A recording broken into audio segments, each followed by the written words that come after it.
একটা সংশয় ইতিমধ্যেই তৈরি হয়েছে যে রাজ্য সরকারের তরফ থেকে বিশেষ করে সৌগত রায় সমেত একাধিক লোকের যে বক্তব্য উঠে এসছে তাতে কিন্তু পরিষ্কার, এবং রাজ্য সরকারের প্রধান যে মুখ্যমন্ত্রী মমতা বন্দ্যোপাধ্যায় যেভাবে মুখ্য সচিবের নেতৃত্বে একটা কমিটি তৈরি করে ফেললেন immediately to review the act, to review the order of the supreme court, এতে পরিষ্কার বোঝা যায় যে রাজ্য সরকার সময় কিনবে, রাজ্য সরকার ফন্দি খুঁজবে, রাজ্য সরকার যে কোনোভাবে এটা অ্যাভয়েড করবে।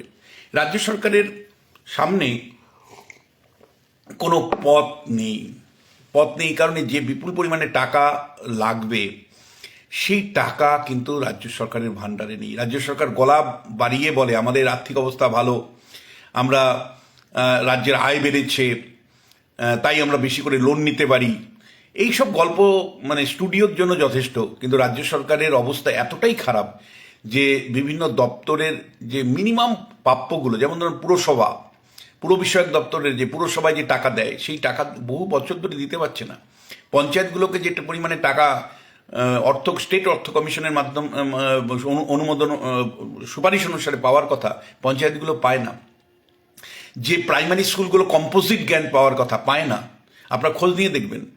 যে বিশ্ববিদ্যালয়গুলোর যে অনুদান পাওয়ার কথা সেগুলো পায় না, এগুলো বন্ধ হয়ে গেছে কার্যত, বা পেলেও সামান্যতম বা কয়েকটা কলেজ বা বিশ্ববিদ্যালয়ে একটা অংশ পায়। ফলে রাজ্য সরকারের আর্থিক অবস্থা একেবারে ডিরেইলড হয়ে গেছে। ফলে এইরকম একটা অবস্থায় রাজ্য সরকারের পক্ষে সুপ্রিম কোর্টের বার্ডেন বহন করা কার্যত অসম্ভব। মানে যদি সদিচ্ছাও থাকতো তাও পারতো না। আর এই রাজ্য সরকার যেটা চাইছে সেটা হলো ভোট কিনতে চাইছে। ফলে ভোট কেনার জন্য সে খেলা মেলাতে টাকা দিতে চাইছে, সে দুর্গাপুজোতে টাকা দিতে চাইছে, একের পর এক মন্দির তৈরি করতে চাইছে, অর্থাৎ যেগুলো অগ্রাধিকার নয় সেই বিষয়গুলোতে রাজ্য সরকার বারবার খরচ করতে আমরা দেখতে পাচ্ছি। ধরুন ক্লাবগুলোকে কয়েক হাজার কোটি টাকা দিয়ে দিল, দুর্গাপুজোতে কয়েক হাজার কোটি টাকা দিয়ে দিল, একটার পর একটা মন্দির ট্যাক্স পেয়ারের টাকায় তৈরি করছে, খেলা মেলার জন্য বিপুল টাকা দিচ্ছে, পাড়ায় পাড়ায় সমাধানের নাম করে পিকনিকে নিয়ে চলে যাচ্ছে মানে গ্রামগঞ্জে বিভিন্ন এলাকার লোককে। তো এই তো মানে রাজ্য সরকারের অগ্রাধিকার। ফলে এইরকম একটা অবস্থাতে ভোট কেনার জন্য তাকে লক্ষ্মীর ভাণ্ডার সমেত বিভিন্ন প্রকল্পে, অর্থাৎ মানে যে প্রকল্পগুলোর মাধ্যমে ভোটারদেরকে ধরে ক্যাচ করে সেইগুলোতে টাকা দিতে হচ্ছে। ফলে রাজ্য সরকার চাইলেও তার মানে যদি দৃষ্টিকোণ না পরিবর্তন করে, তার অগ্রাধিকারের তালিকার পরিবর্তন না করে, খরচ কোনটাতে করব না যদি ঠিক না করে, তাহলে এই রাজ্য সরকারের ভাণ্ডারে কোনো টাকা নেই যে সে সুপ্রিম কোর্টের আদেশটা ইমপ্লিমেন্ট করবে। ইতিমধ্যেই 7.5 লক্ষ কোটি টাকা মানে এসছিল যখন ক্ষমতায়, তখন 1,99,000 কোটি টাকার ঋণ ছিল। সেটাও একদম স্বাধীনতার পর থেকে বামফ্রন্টের 34 বছর ধরে কিমিউলেটিভ হিসাব নিয়ে। আর এই তৃণমূল সরকার ক্ষমতায় আসার পরে প্রায় 7.5 লক্ষ কোটি টাকা ঋণ করেছে। একজন মানুষের জন্মালেই 50,000-এর উপর টাকা, প্রায় 76,000 কোটি টাকা কিন্তু এখন ঋণ নিতে হচ্ছে তাকে, ঋণ নিয়ে জন্মাচ্ছে একজন মানুষ। একটা শিশু যখন জন্মাচ্ছে পশ্চিমবাংলায় তখন সে বিপুল পরিমাণে ঋণ নিয়ে তাকে জন্মাতে হচ্ছে। এইরকম একটা বেহাল আর্থিক অবস্থা। তার মধ্যে রাজ্য সরকারের প্রতিনিয়ত ফন্দি খুঁজছে। দেখুন, প্রথম থেকে যদি দিয়ে কিছু কিছু করে দিয়ে দিত তাহলে কিছুটা বাদ থাকলেও মানুষের মধ্যে ক্ষোভ বিক্ষোভ এত হতো না, সুপ্রিম কোর্টের রায় এইভাবে আসতো না। রাজ্য সরকার প্রথম থেকেই ধনুর্পণ যে দিয়ে দিব না, দিয়ে এটা হলো রাজ্য সরকারের মানে দান। রাজ্য সরকার যখন মনে করবে তখন শুধুমাত্র দিয়ে দেবে, এই ভাবনা থেকে রাজ্য সরকার দিনের পর দিন দিয়ে না দিয়ে ডিএ আটকে রেখেছিল। ডিএ আটকে রাখার ফলে যেটা হয়েছে, বিপুল পরিমাণে ডিএ কেন্দ্রের সাথে পার্থক্যই হয়ে গেছে 40%। আর পুরনো ডিএ যেগুলো 2008 থেকে 2019 সাল পর্যন্ত রোপা আইন অনুসারে যেটা দেওয়ার কথা সেটা দেয়নি। ফলে সব মিলে একটা বিপুল পরিমাণে ডিএ বকেয়া হয়ে রয়েছে। রাজ্য সরকার কি ফন্দি করছে, এক তো আজকের দিনে কমিটি তৈরি করে দিল, মুখ্য সচিবের নেতৃত্বে কমিটি, সেই কমিটি রিভিউ করবে। আরে সুপ্রিম কোর্ট তো রায় দিয়েছে ইমিডিয়েটলি দেওয়ার জন্য, তা কিন্তু রাজ্য সরকার কি সুপ্রিম কোর্ট মানবে? আমার উত্তর না। রাজ্য সরকার অতীতেও একাধিকবার নানা কৌশল অবলম্বন করে সুপ্রিম কোর্টকে কিন্তু ফাঁকি দিয়েছে বা সুপ্রিম কোর্টের কথা মানেনি।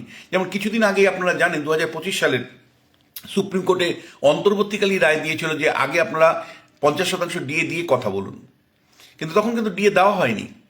আবার রাজ্য সরকার মানে আমার ধারণা যে সুপ্রিম কোর্টের কাছে বিশেষ অ্যাপিল করতে পারে। আমার ধারণা যে আইনি লড়াই রাজ্য সরকার আরও জারি করা যায় কিনা, আরও সুপ্রিম কোর্টে চালিয়ে যাওয়া যায় কিনা তার চেষ্টা করতে পারে। দুই হলো, যদি না চেষ্টা করা হয় তাহলে বলবে যে হুজুর এই যে এত সংখ্যক কর্মচারী, এদের ক্যালকুলেশন অর্থাৎ এদের এরিয়ার ক্যালকুলেশন করতে গিয়ে আমার সময় লাগবে হুজুর। অর্থাৎ এই যে কর্মচারী, এদের 2008 থেকে 2019 সাল পর্যন্ত এদের যে এরিয়ার আছে, সেই এরিয়ারটা ক্যালকুলেশন বা হিসেব করতে হুজুর আমাদের প্রচুর সময় লাগবে হুজুর, আমাদের সময় দেওয়া হোক হুজুর। তারপরে বলবে হুজুর ইলেকশনের ডেট পড়ে গেছে। তারপরে বলবে হুজুর এসআইআর এর কাজ চলছে এখন, ফলে আমাদের অফিসারদেরকে সবাইকে নিয়ে নিয়েছে। এসআইআর এর কাজ চলছে হুজুর, আমাদের সমস্ত আধিকারিকদের ইলেকশন কমিশন দুষ্টু লোক তারা নিয়ে নিয়েছে, ফলে হুজুর দুষ্টু লোক নিয়ে নিয়েছে, অর্থাৎ ইলেকশন কমিশন দুষ্টু লোক তারা নিয়ে নিয়েছে, ফলে এরিয়ার কর্মচারীদের এরিয়ার কে নির্ধারণ করবে, কে ঠিক করবে, কে ক্যালকুলেশন করবে। শুধু হুজুর ইলেকশন এর দিন ঘোষণা হয়ে গেছে, কি করে দিব হুজুর।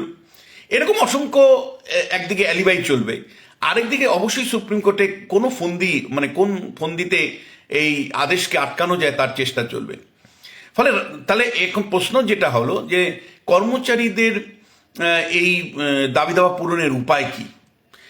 ভাস্করবাবুদের পরিষ্কার করে বলতে চাই, রাস্তা আপনাদেরকে কিন্তু পথ দেখিয়েছে, যতটা রাস্তাই পথ দেখাবে। অর্থাৎ শেষ পর্যন্ত যদি রাস্তার লড়াইয়ে রাজ্য সরকারকে পরাজিত করতে পারেন তবেই কিন্তু আপনি ডিএ পাবেন, না হলে কিন্তু ডিএ পাওয়ার সম্ভাবনা খুব ক্ষীণ বলেই আমি মনে করি। পূর্ণাঙ্গ ডিএ তো পাওয়ার সম্ভাবনা নেই বলেই আমি মনে করি। বেকার ভাতার কথা বলা হয়েছে, বহু আগে বাম আমলে একবার 75 টাকা বেকার ভাতা দিয়ে শুরু হয়েছিল। সেই সময় আমার মনে নেই এক্স্যাক্ট মমতা বন্দ্যোপাধ্যায়ের অবস্থান, কিন্তু কংগ্রেসের অবস্থান তীব্র সমালোচনামূলক ছিল। বলেছিল বামফ্রন্ট সরকার চাকরি দিতে পারছে না, বেকারদের ঘায়ে আরো নুনের ছিটা দিচ্ছে। বামফ্রন্ট সেই বেকার ভাতা বেশি দিন ধরে রাখতে পারেনি, তারপরে বন্ধ হয়ে যায়। কিন্তু যে কংগ্রেস থেকে তৃণমূল কংগ্রেস জন্ম হয়েছে, এই তৃণমূল কংগ্রেস 15 বছর শাসন ক্ষমতায় যখন ছিল তখন রয়েছে, তারা বারবার কিন্তু বলছে যে আমরা 50% কর্মসংস্থান তৈরি করেছি, এই সময় 2 কোটি লোকের চাকরি হয়ে গেছে। মমতা বন্দ্যোপাধ্যায় দিনের পর দিন বলেছে 2 কোটি লোকের চাকরি হয়েছে, ভারতবর্ষের মধ্যে সবচেয়ে বেশি কর্মসংস্থান পশ্চিমবাংলায় হয়ে গেছে, পশ্চিমবাংলায় যেমন কাজের কোনো সুযোগের অভাব নেই, লক্ষ লক্ষ কোটি টাকার এখানে বিনিয়োগের প্রস্তাব এসছে, এখানে প্রতিবার বিশ্ব বাণিজ্য সম্মেলনে কোটি কোটি টাকার প্রস্তাবের কথা বলা হয়, বিনিয়োগের কথা বলা হয়, কারখানার কথা বলা হয়, প্রতিনিয়ত শুধু এই কথাগুলো বলা হয়েছে। যখনই আমরা কাউন্টার করেছি যে কারখানা নেই, তো আপনার বাড়ি বা আশপাশে যদি 10টা বাড়ি আমরা সার্ভে করি, তাহলে দেখা যাবে 10টা বাড়ির মধ্যে 7টা বাড়ির ছেলে বা মেয়ে তারা হয় ব্যাঙ্গালোরে, না হলে পুনেতে, না হলে দিল্লিতে, না হলে চেন্নাইয়ে বা বিদেশে চলে গেছে। পশ্চিমবাংলায় কাজ পাচ্ছে না জন্য তারা বাধ্য হচ্ছে বৃদ্ধ বাবা মাকে ছেড়ে বাইরে চলে যেতে। মুখ্যমন্ত্রী কখনোই মানেননি। আজকে বাজেটের মাধ্যমে মুখ্যমন্ত্রী স্বীকার করে নিলেন যে পশ্চিমবাংলায় কার্যত কর্মহীন অবস্থার বিস্ফোরণ ঘটেছে, অর্থাৎ কাজের অভাব যে একটা বিস্ফোরণের জায়গায় তৈরি করেছে। বেকার যুবক যুবতী ঘরে ঘরে যে কথাটা আমরা বলি, আজকে বাজেটে বেকার ভাতার নাম করে অন্তত সেটা তিনি স্বীকার করে নিলেন। যদিও আমরা জানি এই বাজেটে তিনি বলেছেন আগস্ট থেকে এটা কার্যকারী হবে, 1500 টাকা করে বেকারদের 5 বছরের জন্য মাত্র দেওয়া হবে। তাও আবার আগস্ট মাসে। নতুন সরকার, কে নতুন সরকার হিসেবে আসবে, তৃণমূল না অন্য কোনো রাজনৈতিক দল, আমরা কেউ কিছু জানি না। এককভাবে তৃণমূল না আলাদাভাবে তৃণমূল, বা অন্য কোনো পার্টি এককভাবে না দল জোট হিসাবে, আমরা কেউ কিছু জানি না। ফলে আগস্ট মাসে মানেই হলো একটা জাস্ট নির্বাচনী প্রতিশ্রুতি কেবলমাত্র। কিন্তু যে এই নির্বাচনী প্রতিশ্রুতি দিতে গিয়ে, অর্থাৎ বেকারদের ভাতা দেওয়ার নাম করতে গিয়ে মমতা বন্দ্যোপাধ্যায় কার্যত স্বীকার করে নিলেন এই রাজ্যের কোটি কোটি বেকার, এই রাজ্যের বেকারদের যে ক্ষোভ আছে সরকারের বিরুদ্ধে, সেটা আমরা শিক্ষক আন্দোলনের সময় দেখেছি। ফলে ক্ষোভ প্রশমিত করবার চেষ্টা করছেন 1500 টাকার আশ্বাস দিয়ে, 1500 টাকা মাসে দেওয়া হবে এই আশ্বাস দিয়ে তিনি ক্ষোভ বিক্ষোভ এই যুব সমাজের মধ্যে যাতে প্রশমিত হয়, তাদের সপক্ষে ভোট হয়, অর্থাৎ তৃণমূলের পক্ষে যাতে যুবকরা ভোট দেয়, সেই রকম একটা ভাবনা থেকেই কিন্তু তিনি 1500 টাকার গাজর ঝুলিয়ে দিয়েছেন বেকারদের সামনে। প্রশ্নটা হচ্ছে, সত্যি কি মাত্র 5 বছরের জীবন যৌবন চলবে?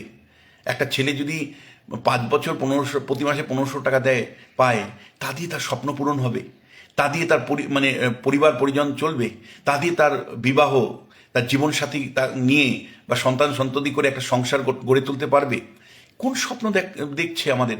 আমরা যখন পড়াশোনা করেছি আমরা স্বপ্ন দেখেছি একটা চাকরি পাবো, আমরা স্বপ্ন দেখেছি যে কৃষক পরিবারের থেকে আমি একটা হয়তো শিক্ষক হব বা অধ্যাপক হব বা একটা সরকারি চাকরি পাবো। আর আপনি স্বপ্ন দেখাচ্ছেন বেকার থাকবে এবং 1500 টাকা পাবে, বা চপ শিল্পের স্বপ্ন দেখাচ্ছেন, মুড়ি ভাজার স্বপ্ন দেখাচ্ছেন, ঝালমুড়ির বিক্রেতার কথা বলছেন। কোন স্বপ্ন আপনি দেখাচ্ছেন আপনি বলতে পারেন মমতা বন্দ্যোপাধ্যায়?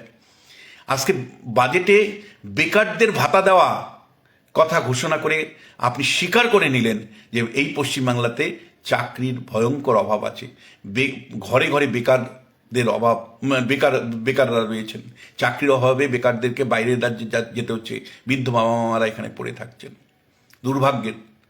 দুর্ভাগ্যের বাঙালিকে ভাতা দিয়েছেন বটে, বাঙালিকে কিন্তু মানে কাঙ্গাল তৈরি করেছে। সবচেয়ে মজুরির দাম এখানেই কম। আপনারা যারা ব্যাঙ্গালোরে থাকেন জানেন, এখানে যারা কাজের পরিচায়িকা অর্থাৎ বাড়িতে বাড়িতে কাজ করে 2000-2500 টাকা পায়, আর ব্যাঙ্গালোরে একটা বাড়িতে কাজ করলে তারা 5000, 7000, 10,000 টাকা করে পায়। এখানে রান্না করলে সর্বসাকুল্যে 3000 টাকা পায়, আর ব্যাঙ্গালোরে একটা বাড়িতে রান্না করলে সেখানে 15,000, 20,000 টাকা দেওয়া হয়। এখানে একজন গাড়ি চালক মাসে 13-14 হাজার টাকা পায়, ব্যাঙ্গালোরে একজন গাড়ি চালক 30,000-40,000 টাকা পায়। তফাৎ বিরাট। এখানে একজন শ্রমিক কাজ করলে 250-300 টাকা পায়, আর কেরালাতে একটা শ্রমিক কাজ করলে 1200 থেকে 1500 টাকা পায়, দিল্লিতে 1200 থেকে 1500 টাকা পায়, গুজরাটে 1200 থেকে 1500 টাকা পায়। তাই তো মুর্শিদাবাদ, মালদার থেকে শুরু করে বিভিন্ন জেলা থেকে পরিযায়ী শ্রমিকরা বাইরের রাজ্যে পাড়ি দিচ্ছে। কোন বাংলাটাকে রাখলেন? কোন বাংলাটাকে রাখলেন? ক্ষমতা তো দীর্ঘদিন ধরে শাসন করছেন। এত কাঙাল বাংলা কি ছিল? এত সম্পদহীন বাংলা কি সত্যি কখনো ছিল? দীর্ঘ শাসন আপনি করতে পারেন, কিন্তু সুশাসন করতে পারেননি।